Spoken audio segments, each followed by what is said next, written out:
23 नवंबर 2008 कराची का बंदरगाह। समुद्र की लहरें शांत थीं, लेकिन उस शांति के पीछे एक खौफनाक तूफान पल रहा था। 10 जवान लड़के, एक नाव और उनके बैगों में भरी हुई मौत। वे मुंबई की ओर बढ़ रहे थे। लेकिन क्या होगा अगर मैं आपसे कहूं कि उस रात जब मुंबई जल रही थी, भारत के रक्षा मंत्रालय के एक बंद कमरे में एक ऐसी फाइल खोली गई थी जिस पर लिखा था ऑपरेशन अलविदा। एक ऐसा प्लान जिसका मकसद सिर्फ हमलावरों को रोकना नहीं, बल्कि उस देश के नक्शे को हमेशा के लिए बदल देना था जिसने ये साजिश रची थी। आज हम उस गुप्त इतिहास की परतों को खोलेंगे जिसे दशकों तक टॉप सीक्रेट रखा गया। क्या वाकई भारत पाकिस्तान पर एक पूर्ण युद्ध छेड़ने वाला था? और वो कौन सी एक घटना थी जिसने ऐन वक्त पर भारत के हाथ रोक दिए? चलिए समय के पहिए को पीछे घुमाते हैं और चलते हैं उस मंजर की ओर जिसने आधुनिक भारत के चेहरे पर एक गहरा घाव छोड़ दिया था। 26 नवंबर 2008 की रात मुंबई के ताज होटल, ओबेरॉय ट्राइडेंट और नरीमन हाउस से धुआं उठ रहा था। पूरी दुनिया ने लाइव टेलीविजन पर देखा कि कैसे 10 आतंकियों ने हिंदुस्तान की धड़कन को रोक दिया था। 166 बेगुनाह लोग मारे गए, जिनमें विदेशी नागरिक भी शामिल थे। दिल्ली के नॉर्थ ब्लॉक में सन्नाटा था, लेकिन दिमागों में गुस्सा उबल रहा था। भारतीय सेना के आला अधिकारियों और तत्कालीन सरकार के बीच एक ही सवाल था, क्या अब भी हम सिर्फ सबूत जुटाएंगे? जनता सड़कों पर थी, लोगों का गुस्सा 7वें आसमान पर था।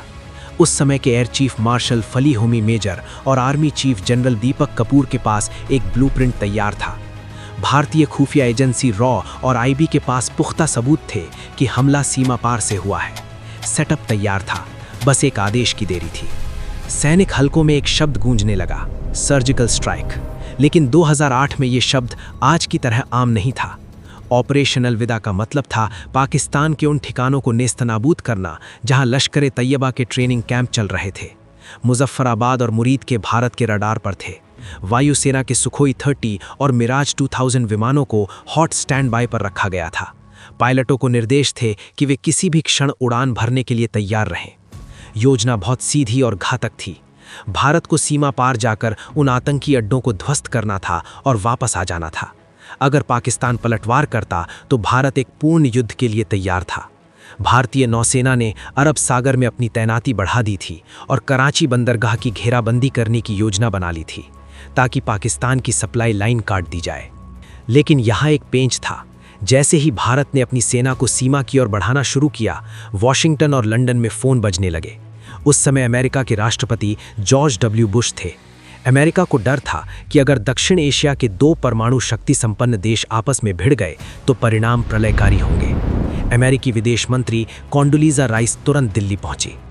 इतिहासकारों का मानना है कि भारत उस समय कोल्ड स्टार्ट डॉक्ट्रिन का इस्तेमाल करना चाहता था, यानी बिना किसी लंबी तैयारी के दुश्मन पर अचानक और भारी हमला।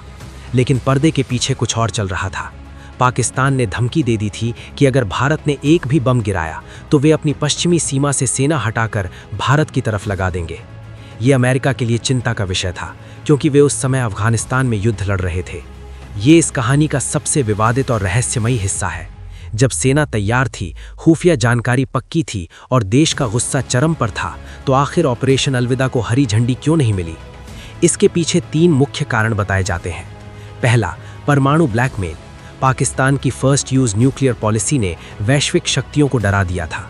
दूसरा, खुफिया जानकारी का अभाव। हालांकि कैंपों की लोकेशन पता थी, लेकिन भारतीय वायुसेना को डर था कि आतंकी आबादी वाले इलाकों के बीच छिपे हैं, जिससे आम नागरिकों की मौत हो सकती है। तीसरा, राजनीतिक इच्छा शक्ति।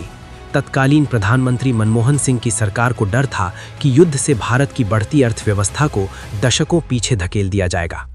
कहते हैं कि जब तलवारें म्यान में रहती हैं, तब दिमाग काम करना शुरू करता है। सार्वजनिक रूप से भारत ने संयम दिखाया, लेकिन पर्दे के पीछे की कहानी अलग थी। खुफिया रिपोर्टों के अनुसार अगले कुछ वर्षों में पाकिस्तान के अंदर उन लोगों की रहस्यमयी मौतें होने लगीं जो 26/11 की साजिश में शामिल थे। ये ऑपरेशन अलविदा का एक अघोषित हिस्सा था। आधिकारिक तौर पर इसकी पुष्टि कभी नहीं की गई, लेकिन खुफिया तंत्र के जानकारों का कहना है कि भारत ने अपनी सॉफ्ट पावर और डीप एसेट्स का इस्तेमाल कर आतंकियों को उनके घर में असुरक्षित कर दिया। सालों बाद जब 2016 में उरी और 2019 में पुलवामा हुआ, तब भारत ने वही किया जो 2008 में ऑपरेशन अलविदा के तहत सोचा गया था।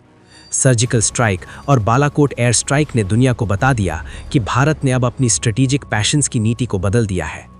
26/11 की राख से एक नया भारत पैदा हुआ। एनएसजी के क्षेत्रीय हब बनाए गए ताकि अगली बार सेना को आने में घंटों न लगे। तटीय सुरक्षा को अभेद्य बनाया गया और सबसे महत्वपूर्ण, भारत ने दुनिया को ये संदेश दिया कि हमारी शांति को हमारी कमजोरी न समझा जाए। ऑपरेशन अलविदा भले ही 2008 में पूरी तरह अंजाम न दिया गया हो, लेकिन उस योजना ने आने वाले समय के लिए एक ब्लूप्रिंट तैयार कर दिया था। आज जब हम सीमा पर शांति देखते हैं तो उसके पीछे उन गुमनाम नायकों और रणनीतिकारों का हाथ है जिन्होंने उस रात जागकर भारत की सुरक्षा का नया अध्याय लिखा था। 26/11 एक हमला नहीं, एक सबक था।